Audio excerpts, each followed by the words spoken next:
Ladies and gentlemen, boys and girls, strangely interested in real estate, welcome to the greatest, the most awesome, mediocre real estate investing podcast out there, the Titanium Vault, hosted by me, RJ Bates III. Today, we've got a man that makes you say his middle initial and no one knows why. Leon G. Barnes. How you doing, Leon? What's up, RJ? You know the G, it came from you and CJ. You all had thirds and middle names. I was like, well, hell, I can't be left out on this. I've got to add a G. And from here on out, or from that moment on, I've added the G. And I know that people watch us on Part of the Disruption because anytime I meet someone new that's in the real estate investing game, they say, Leon G. Barnes. I've never been called Leon G. Barnes until that show. Oh, man. I love it so much. What does the G stand for? It's my middle initial. I know. Well, all right. This is a long story. We won't go down this rabbit hole, but it used to be my last name. I did not have a middle initial. I changed my last name to honor my grandfather, a World War II veteran, and I wanted my boys to have my grandfather's last name because he was the only father in my life. So I changed my last name to Barnes, but I didn't have a middle initial. So to keep from people being confused, I took my last name, which is Goner, and I made it my middle initial, my middle name. So in a long story short, that's what the G stands for.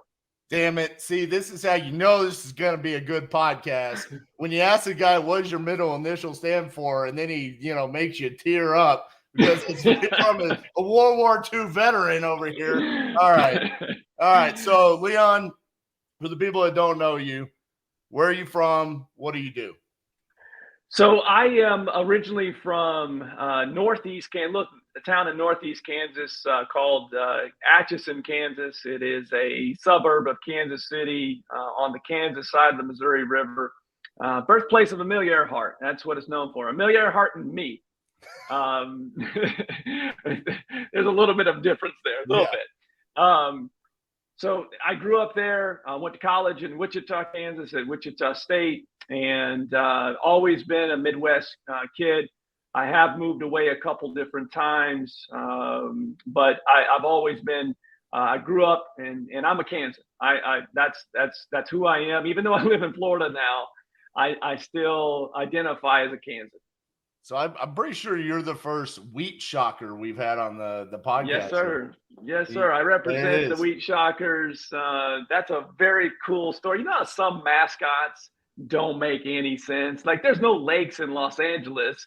Right. When they moved from Minneapolis, they should have renamed the Los Angeles franchise. Well, the Wheat Shockers, that's a great name because that's what the football teams used to do. Yep. In the off season. They would shock wheat, which is taking the tops off of wheat for those farmers out there that are listening. We're boring the hell out of most people, but they would shock the wheat, and they became known as the Wheat Shockers, now shortened down to Shockers, which is a really cool mascot.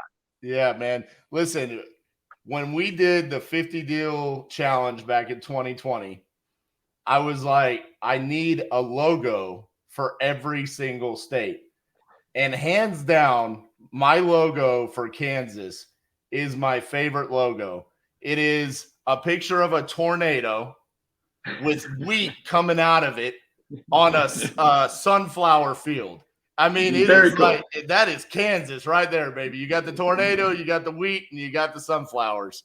So, growing up in Kansas and living in multiple states, that's what people think we are. Is like you guys are Dorothy and Toto, and I hear that you're not in Kansas anymore all the time. But it's something that I've heard so much. I spent most of my childhood and adult life there that I'm proud to be a Kansas. I still have a business there, even though I live in Florida.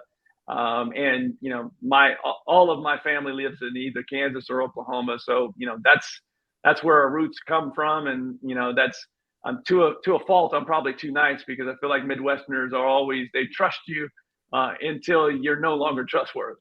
Absolutely. So when did you get started in real estate? What did you start with? Was it wholesale and flipping? What did you get started doing? Steve Trang and I have talked about this quite often, is that a lot of people, when they get into real estate, they don't see the opportunity of working for someone else and learning the business. That's how I got my start. I was I would consider a decent athlete, a pretty good basketball player, ran track in college and tried to play basketball in college. And I just knew that if I couldn't play in the NBA, which I recognized really, really soon when I went to college, that I wasn't made the way that some other people were made.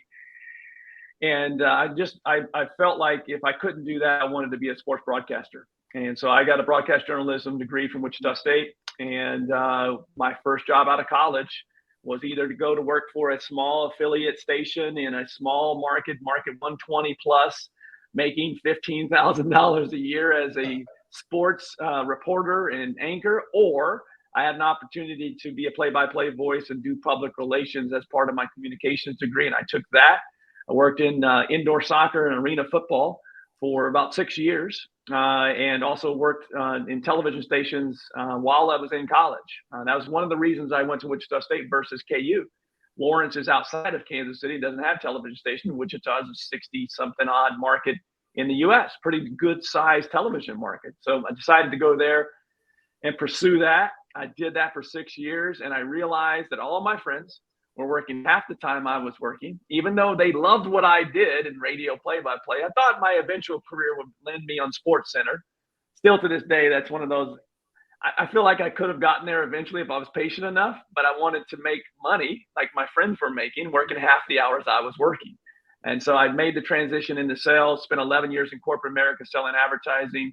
And I just happened to sell advertising to a real estate investor in Wichita that was a flipper.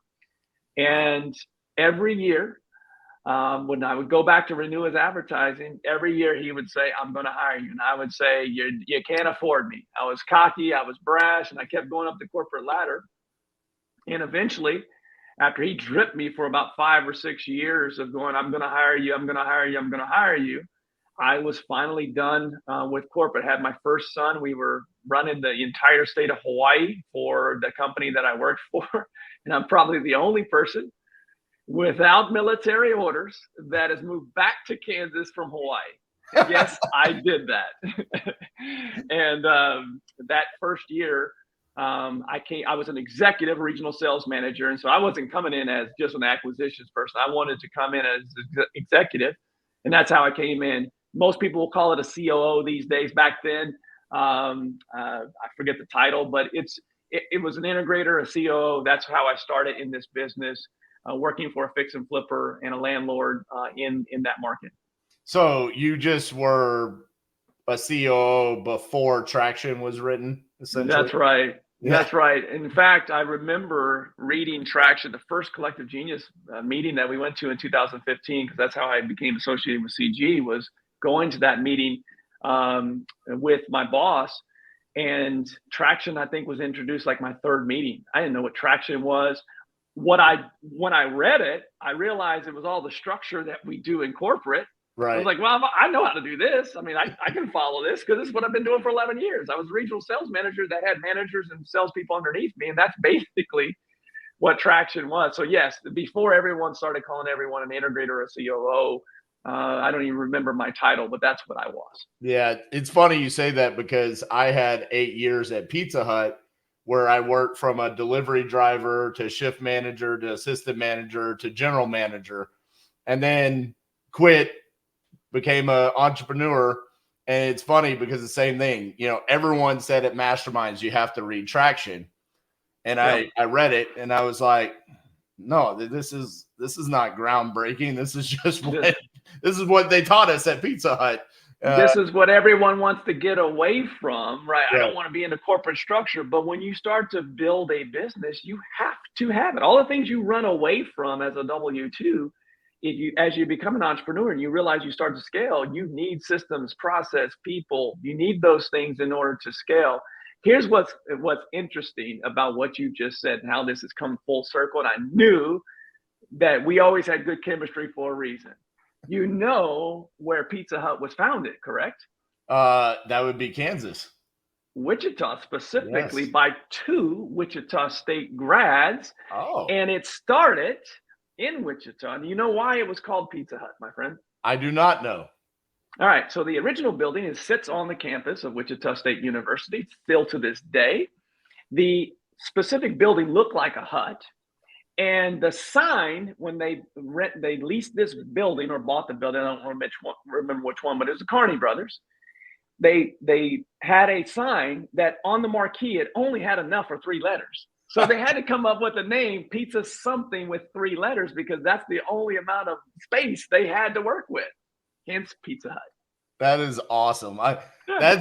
That's funny because I worked there for 8 years. I mean, I went to so many meetings. I know that at one point in time they taught us the history. I don't think that they explained how Hut came about, though. Yeah.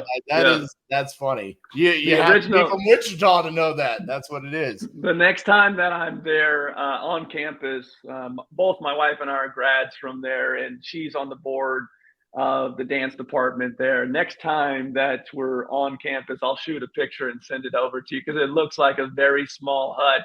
And the awning, the actual sign, that it was one of those hanging signs, and it was about this big, so you could only fit 3 letters on there. That's awesome. And it's funny because sometimes as entrepreneurs, we don't think of ourselves as someone that could eventually own a company like Pizza Hut. That's right. We kind of just think of ourselves as small business owners. But when you look back, I mean, it literally was just 2 brothers that created something that turned into now what we consider this monster, corporation that everybody knows across the world.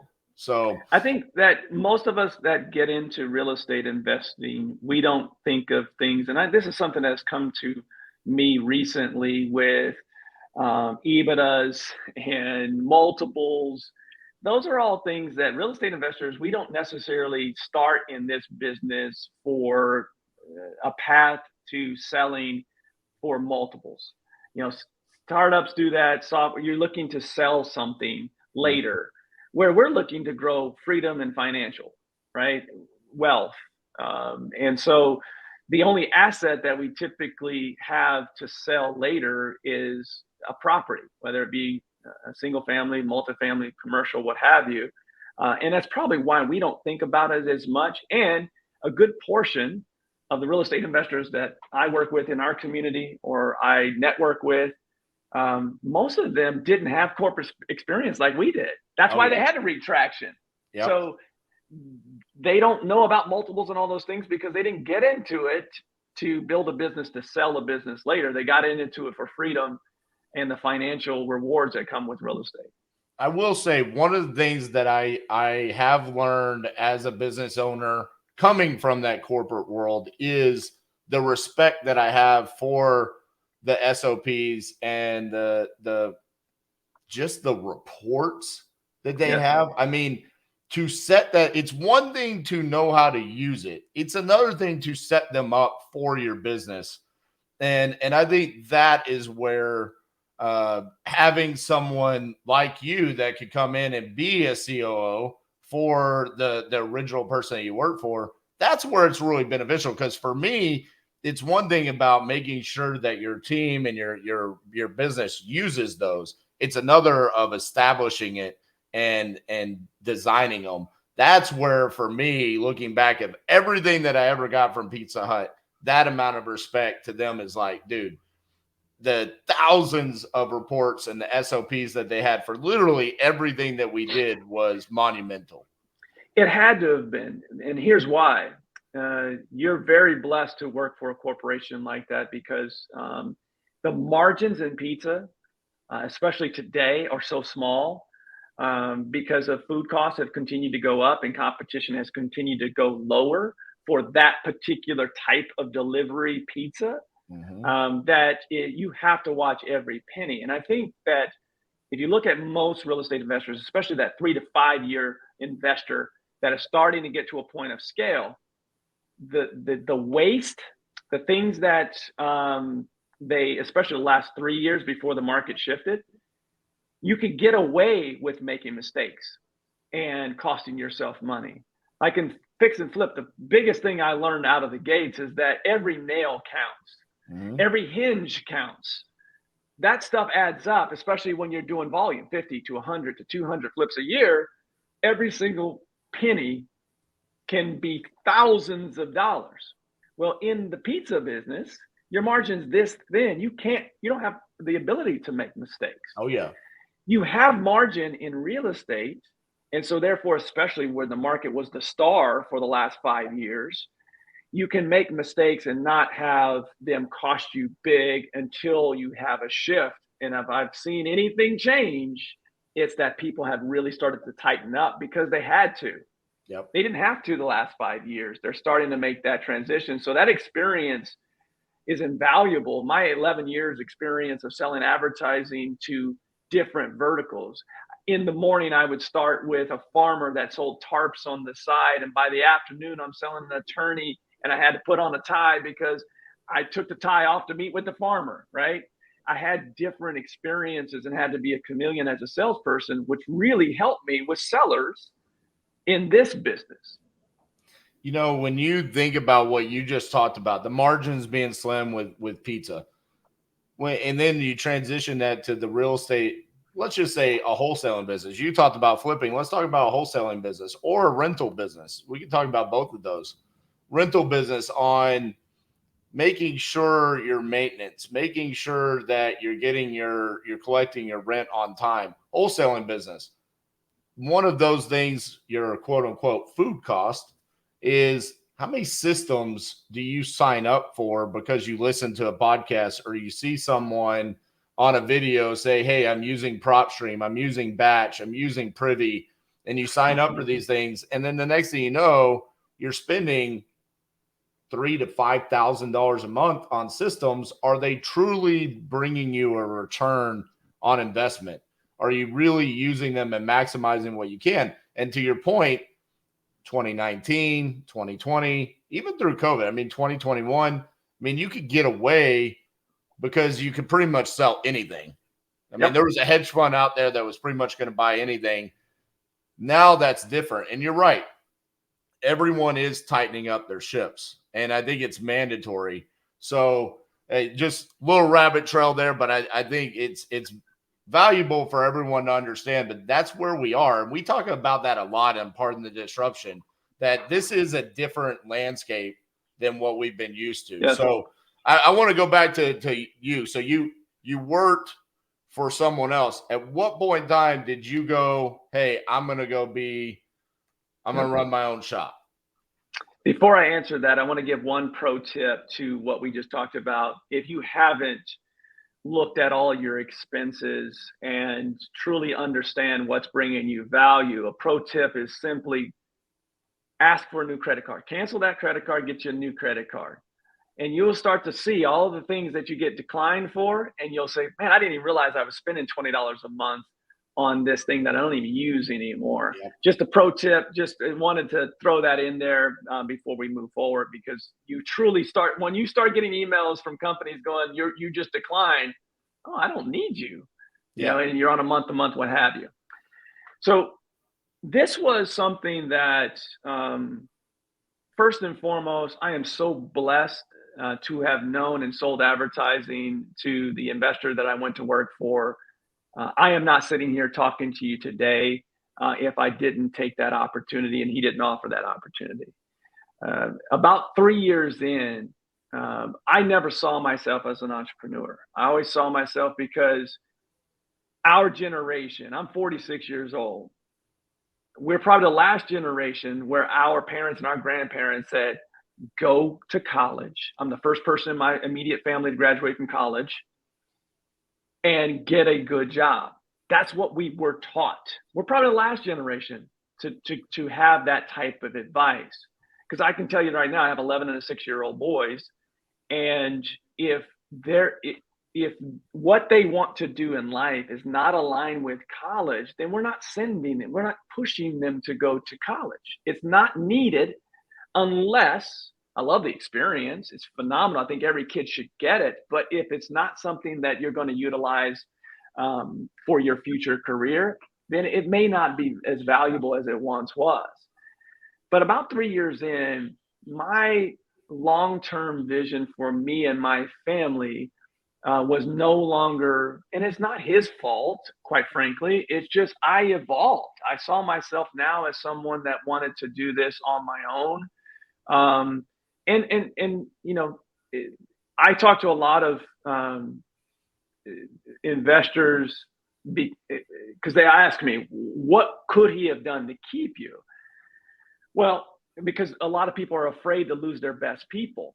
Right. And our best investors within the collective genius community are finding ways to align with their best employees for what they want to do. Some of them want to own their own real estate.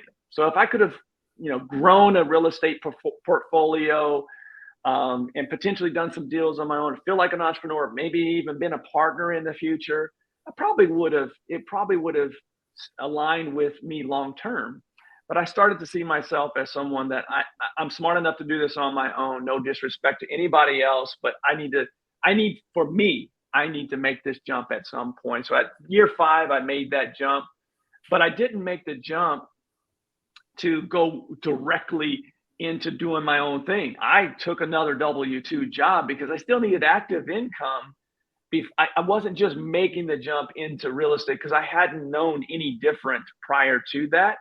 And so it was going to take me, in my mind, it was going to take me a couple of years before I could make that transition. So you left that to go to another W-2 job. What was that job? Yeah, so it was I was going back into sales, but right at the time where I had already verbally accepted that position, I had a couple people reach out to me in the real estate space because I had spent a year in Collective Genius and got to know a lot of real estate investors. And there were a few people that found out I was available and had reached out. And one of those people was Jason Medley, the founder of the Collective Genius. And I had done some flips here in the Tampa Bay area back with the other company because we didn't just do Kansas. We did some Oklahoma, right. We did some Kansas City, we did some Tampa. And I had always admired the community he had built here. And so we had lunch a couple times while I was here for a couple of months doing flips and got to know him really, really well.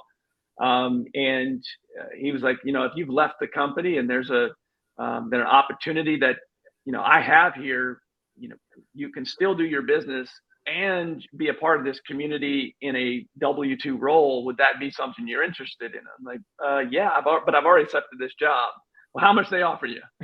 So that's how I landed here in, what is it now, 2017, 18, something along those lines. I've been here for almost 5 years now. Oh, wow.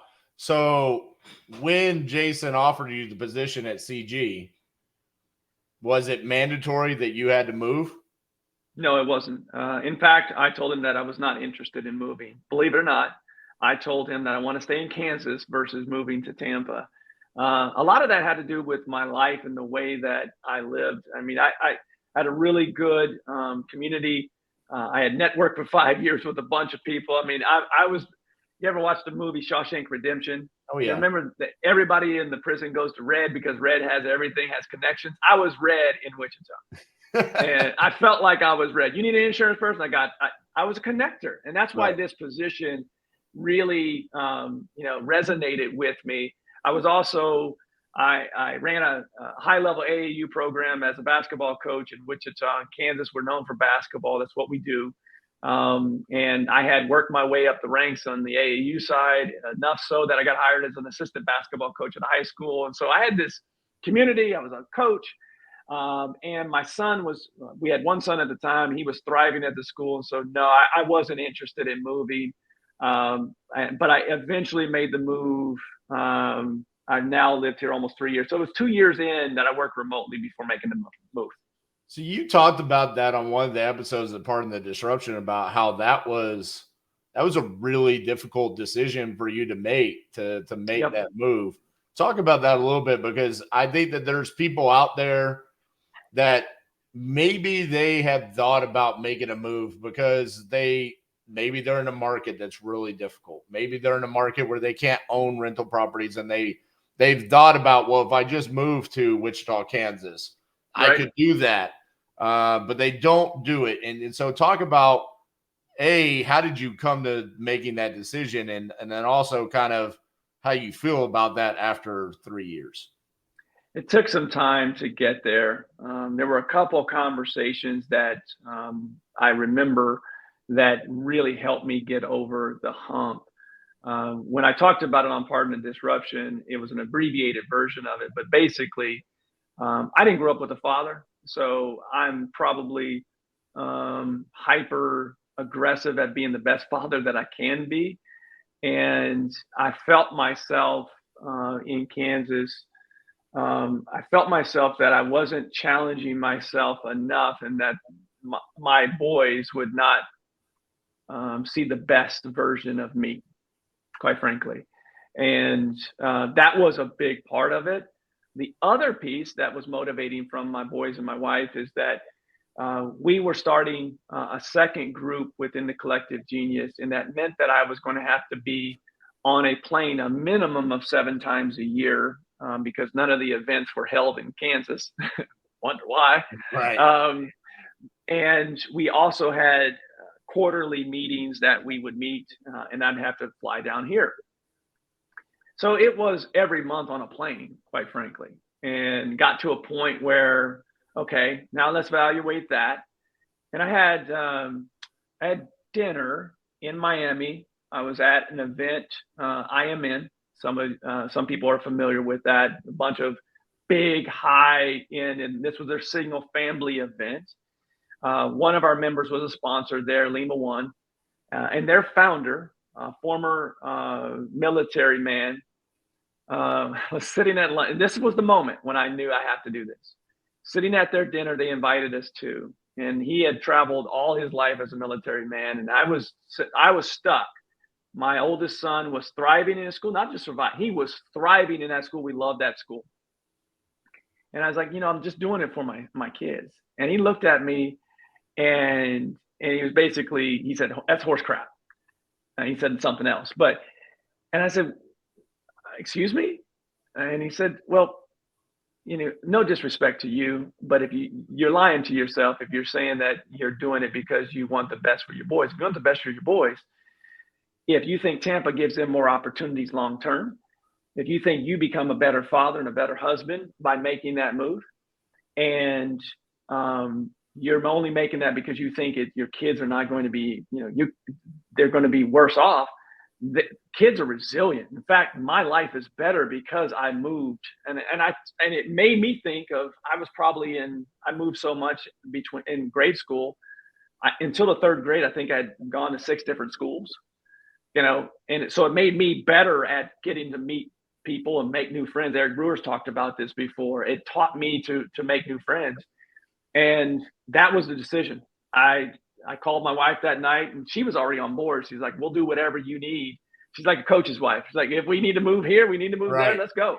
But that's ultimately, that was the final conversation that I had is your kids were actually, if you feel like your kids will be better off, you owe it to them to do that. So what I had to get in place, though, and I just didn't make this move willy-nilly. I mean, we had to make a plan because we do have a business that we operate. I've got 2 full-time employees. I couldn't just leave them. At the time, we only had 1 full-time employee. So I had to set it up so I can work remotely, and they were okay with it. Gotcha. Well, it's crazy when you hear stories like that, because I think almost every successful entrepreneur has some moment where somebody else said something to them.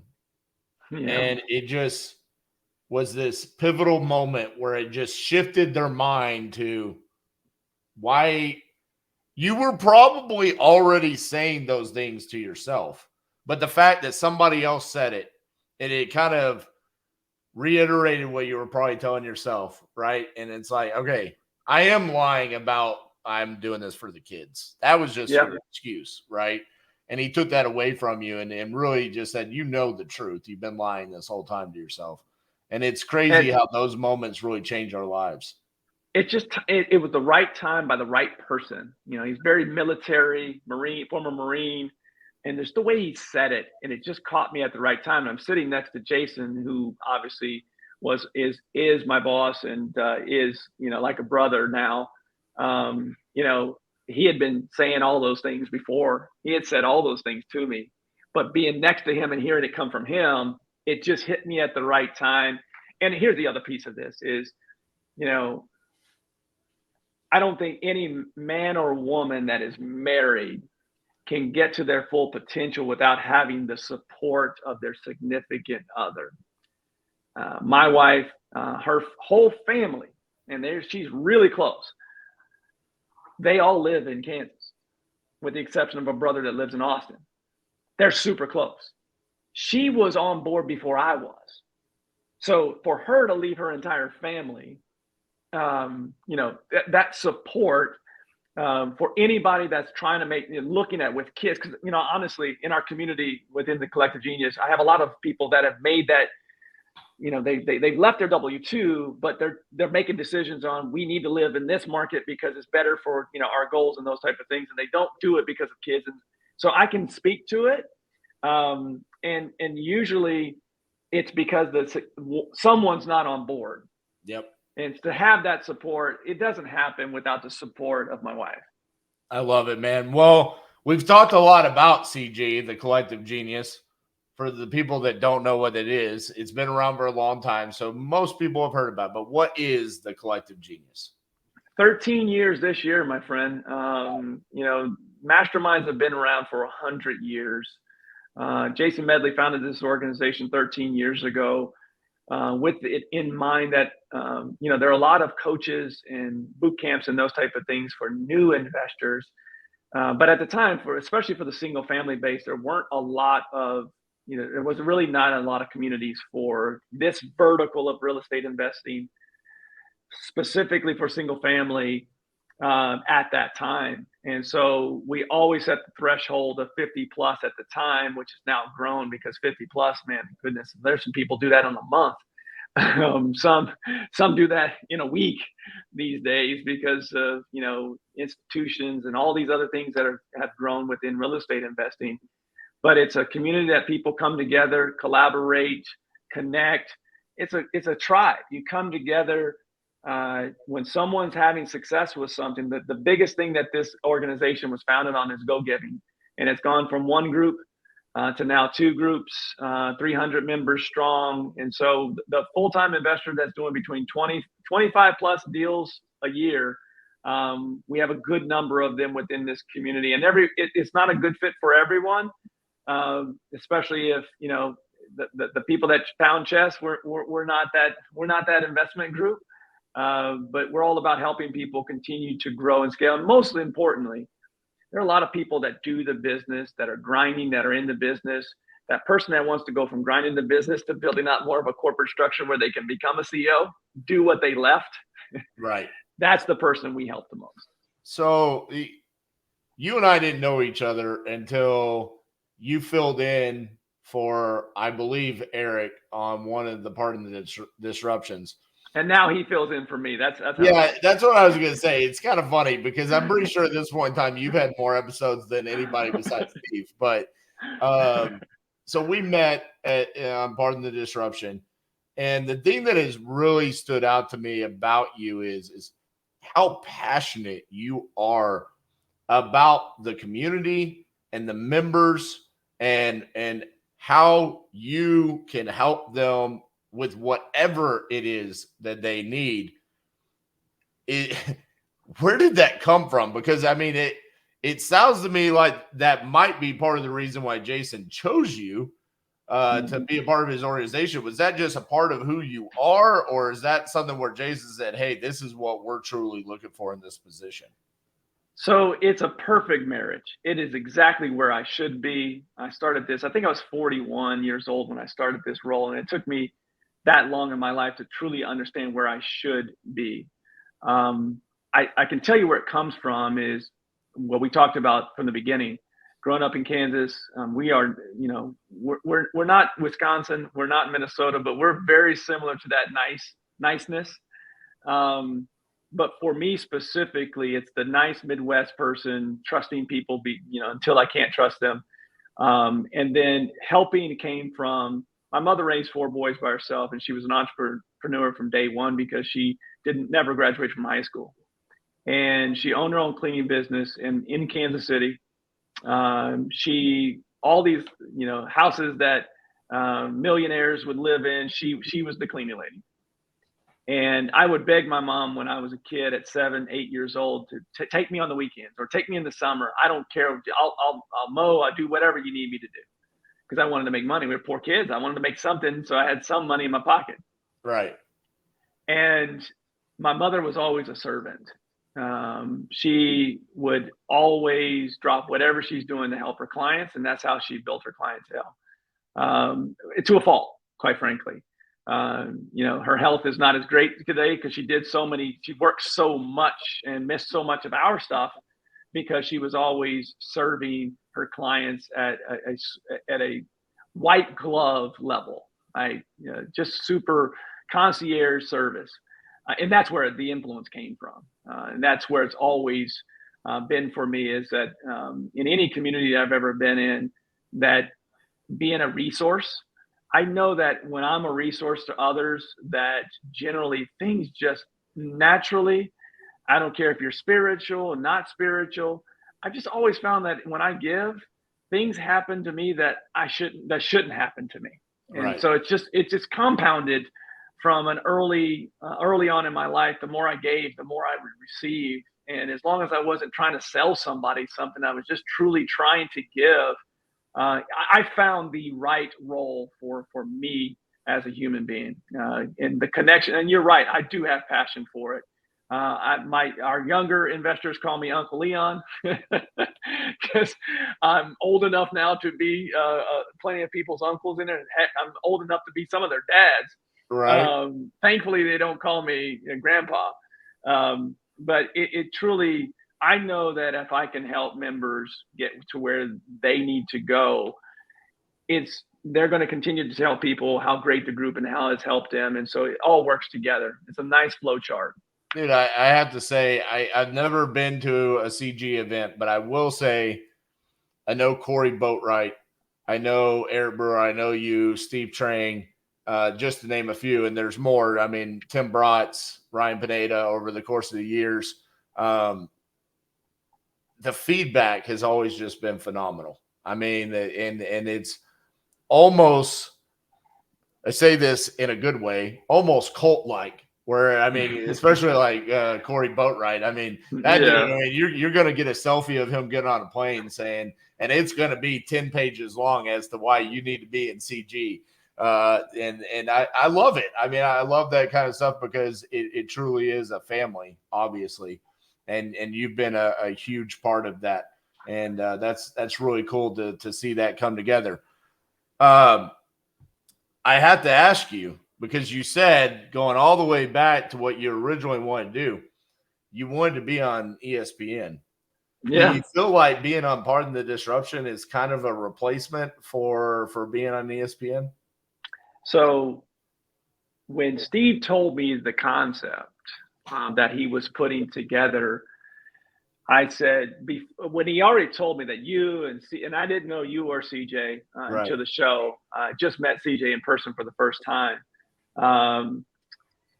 When he told me the crew that he was putting together, I said, I'll be a backup, but more importantly, who's your Tony Reali? For those that don't know who Tony Reali is, he does a show called Around the Horn on ESPN. And it's the role that Matt Potter has now. I said, I'll be that guy. Sign me up to be your Tony Reali, because I have done sports broadcasting before. And even after I left sports broadcasting, I was still calling indoor football games on the radio for minor league teams. After Arena League, there's all these other leagues that exist. And so I was still calling games while working in sales and coaching basketball. I'd always found my fix. So to answer your question, yes, it is. I love doing it. We don't have a podcast for CG. That is in the works in the future. So I get my ESPN fix. Right. If you ask Eric, I am full of useless knowledge. but more specifically, useless sports knowledge. I'm trying to get rid of some of that with real estate knowledge. Dude, all I'm going to say is I'm completely down with you doing a useless sports knowledge podcast with you. Okay. Like I first of all, I love doing podcasts. And second of all, I love nothing more than just testing people's sports knowledge base. Okay. Speaking of sports, because you brought it up a couple of times, arena football, it's killing me because, again, useless sports knowledge. I can't think of an arena football team in Kansas, and it's killing me. So the only thing I can think of is, was it the Iowa Barnstormers that you were doing? No, so yeah, Iowa is different from Kansas. There's two. I know, I can't think of a Kansas team. So back, gosh, what year? You're going to date me now. This is 2001. I graduated college in '99. I worked for 2 years in the indoor soccer league, Dallas Sidekicks. Yeah. So there were two different leagues then. For that, when I made the jump, from one minor league level to another, I never played soccer in my life, but I called it. And so I was looking to go to a sport that I either actually played and I could continue to go up the ladder. Right. Well, in 2001, maybe even in a couple of years prior to that, the Arena League had started a AF2. It was their minor league to their minor league. So the Arena Football League had bigger cities, and AF2 had cities like Frisco and cities like Wichita. So there was a team called the Wichita Stealth that I spent 6 months working for. And it was an Arena 2 franchise. I'm just pissed off because I did know this. See, as soon as you said it, it's like, Stealth. Yes. Yeah, I don't have any of my memorabilia. I'd show it to you. I don't have it in this office, but I actually have an Arena Football Arena Bowl championship ring. So the team that owned the Wichita team, so everyone had an affiliate, right? Kind of like minor league baseball. So we had two players that made the jump from AF2 up to the higher leagues. And I think I was one of the first broadcaster / employees that wasn't a player that made the jump up. We were owned by the team in Grand Rapids, Michigan. That was like the Green Bay Packers of the Arena Football League. It was the smallest market team. We played New York. We did games in Dallas against the Desperados. Yep. Played against the Avengers in LA. So we were the smallest market, and that's where I landed. I moved up after 6 months of working with that franchise. We won the Arena Bowl 2001. We won the Arena Bowl on national television. Lynn Swan, Brent Musburger, the whole crew was there doing the game live. I love it. So on that note, listen, if you're here for real estate knowledge, it's over. Okay. I'm just going to talk about sports from this point on. This is our test run on our useless sports knowledge. I have a question for you. I did a TikTok about this prior to the XFL starting. I asked, I wanted some engagement. I was like, hey, do we think that the XFL is going to work? With The Rock coming in and owning it, everything he does succeeds. And my question is why hasn't this worked in the past? We know 2020 is because of COVID, but right. America loves football. But the only thing that succeeds is the NFL and college football. Why has things like arena football never really taken off? Why hasn't the XFL or USFL? Do you think that the XFL is here to stay, and do you think it will succeed? So I'm going to share something with you that is a great book if you haven't read it. Sorry, I had to get up for a second because I've got to share this book. This book is a great book if you've never read it. Nice. It's Football for a Buck, the USFL. And if any minor league team or minor league would have ever worked in football, it was this one. The USFL, when I was a kid, I don't know, I must have been 6 years old, 7 years old at the time when the USFL had come around. And it was destined to work. Obviously there's some things there with money that happened. You read this book, it's phenomenal. It'll tell you the entire story why it didn't work. In today's world, it can work, and here's why. it can work because all of the new, almost every state, gambling is legal. Gambling is going into stadiums starting next season in the NFL in certain states. So all of those gambling, MGM, all of every single one of them, they need games to bet on. Yep. And they don't want pickleball in there, although that's probably some of it as well. So they need another people love gambling on football. It's easy to gamble on because people feel like they know it and the spreads and those type of things. Look, even easier in basketball. So the reason it can work is because we've changed. Our society is more geared towards, you don't have to go to Atlantic. Well, it used to just be Vegas that you had sports books or illegal. So there's opportunity for action with content. That's why Fox Sports and the USFL have teamed up. Yep. Because Fox needed content and the DraftKings was sponsoring it. So there's two leagues right now. Eventually those two will become one. XFL or USFL, one of them either merge or they'll make it. Right. The reason I think that the XFL has a better opportunity is because The Rock's ex-wife who talked him into doing it, I think she's a very savvy business person. And they're taking a very grassroots approach. And they are in cities, the majority of the cities, if you look at it, the majority of the cities that they're in are not NFL cities. Right. Teams like St. Louis is drawing like crazy because St. Louis is pissed off at the NFL for leaving. And they know they can't get another NFL franchise because they sued the league. So if any of those leagues is going to work, I think it's the XFL because the Rock, his ex-wife and her business acumen, all the grassroots stuff that he did with HBCUs, going to their pro days. I mean, it's exactly what you should do as a minor league sport. And they play at a different time. Where this league messed up and why this league didn't work is because the owner of the New Jersey Generals, one that you may have heard of, Mr. Donald Trump, talked them into switching from a spring league to a fall league, and they folded almost immediately because they were going head to head. Yeah, that was just dumb. Here's what I will say, and a great insight right there. Here's why I think the XFL will be the one that overtakes the USFL. One, and what you just talked about with the gambling, but also their broadcasts. Their broadcasts are so fun to watch because it's different than any other sport you could ever watch. If you watch an NFL game or you watch a college football game, it's all about the coaches and the players, and specifically the players. They really want to talk about how great the players are. This is even all the way down to an offensive lineman. This is a first, number one draft pick, left tackle. Here's all of his accolades. He hasn't given up a sack. Well, here's the deal. These XFL players, there's a reason why they're in the XFL. So the play itself is really not that great. But the announcers the whole time are talking about the over-under. They're talking about the live spread. They're keeping you engaged on the gambling aspect of it, as well as you're hearing what the referees are saying about the judgment calls, the challenges, the penalties, and then you're hearing the play calls.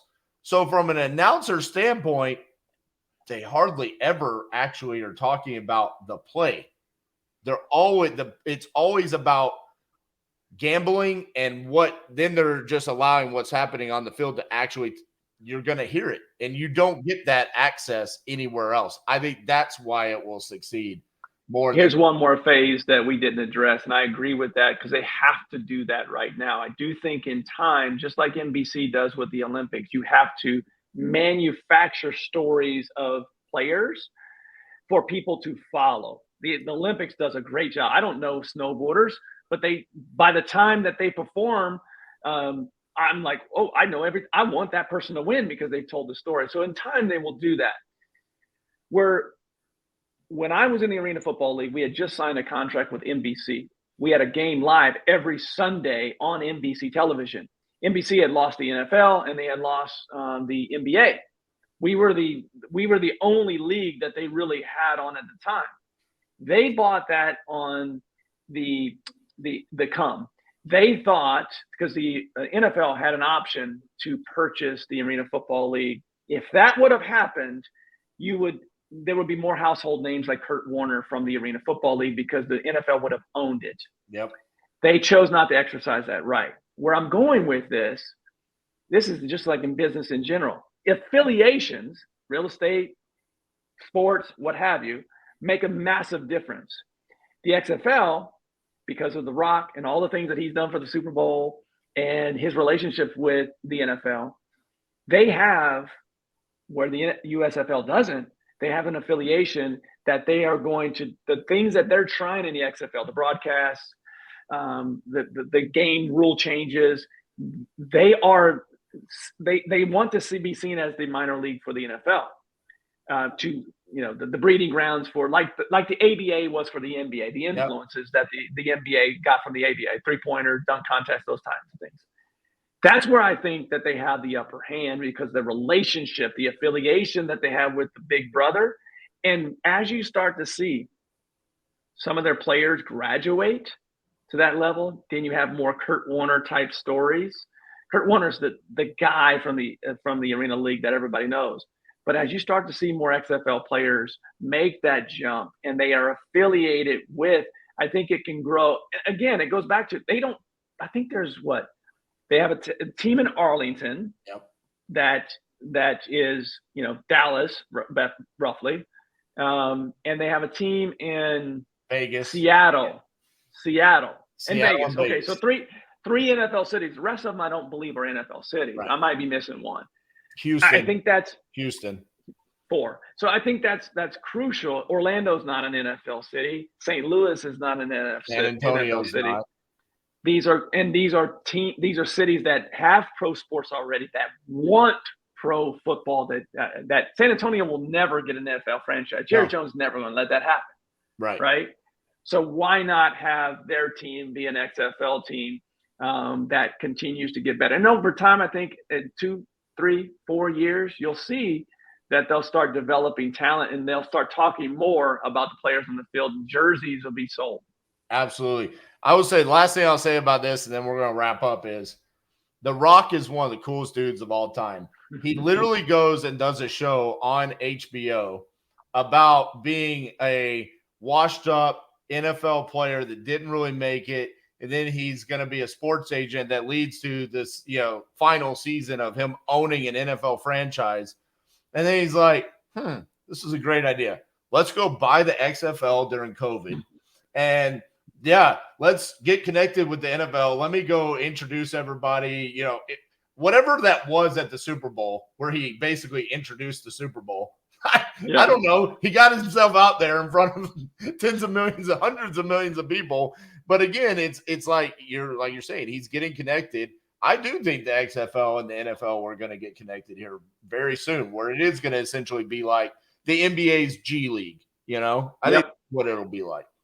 So if I can bring this back to real estate with The Rock, specifically to that point, what I learned last week, or not learned, I've always known, but it was something that I saw a lot more. We have mutual friends. We're in another mastermind together, more so for educators. And I realize how connected and small the real estate investing community is. And it is important. Like The Rock is aligning himself with the NFL, is super important for those that are listening to this podcast that are real estate investors, been in the business for a couple of years or even long term. We hear this in a lot of industries: don't burn bridges, and you shouldn't. But more importantly, I think the alignment that you have with people that are in this industry that are good human beings will take you a very, very long way. And one of the reasons that, RJ, we were talking about earlier about my passion for this is this community is very small. When you really boil it down of people that are doing this business at a high level, it's pretty small. So get yourself in the room and build relationships. Like we've never met in person, but I feel like I've known you forever. And that's because we have mutual friends. Yep. They can edify that person is a great person through just the connection of good human beings. And I think that's important as we finish up here today. Absolutely. And that's complete facts. I mean, me coming on part of the disruption, Steve's like, this is Leon. He's a great guy. Okay. Done. That means you're a great guy. Same for you. Done. Sounds good. Yep. So, all right, Leon, for people that want to connect with you, learn more about CG, where do they go?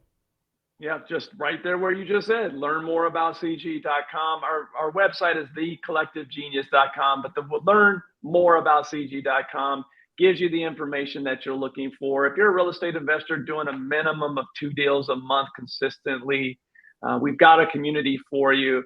And quite frankly, you know this about me. If it's not the right fit and there's a better fit for you, we'll push you in that direction. And if we are a good fit, then we'd love to have you. It's, you know, if we can't help you, there's no reason to put someone in the community. We're go-givers. We want to help people. We truly are. Sometimes I think people think I'm full of it, but it's just genuine. We really, truly do want to help people grow, not only as business owners, but also as fathers, as mothers, as leaders in their communities. All right. Well, Leon, thank you so much for being on the podcast today. Guys, remember, if you've listened this far, clearly you thought this was the greatest podcast of all time. And the only way you can let people know that is by leaving us a 5-star review. And I've hacked the system. You can only leave me a 5-star review. So if you thought that this podcast sucked because we rambled on about Pizza Hut and the XFL, well, I'm sorry you listened this far. You can leave me a 3-star or 2-star review if you go to Real Estate Disruptors. Steve Chang actually accepts 2- and 3-star reviews, unlike me. I only accept 5 stars. So please make sure to leave us 5 stars. Leon, thank you for being here today, and we'll see you. Thanks for having me.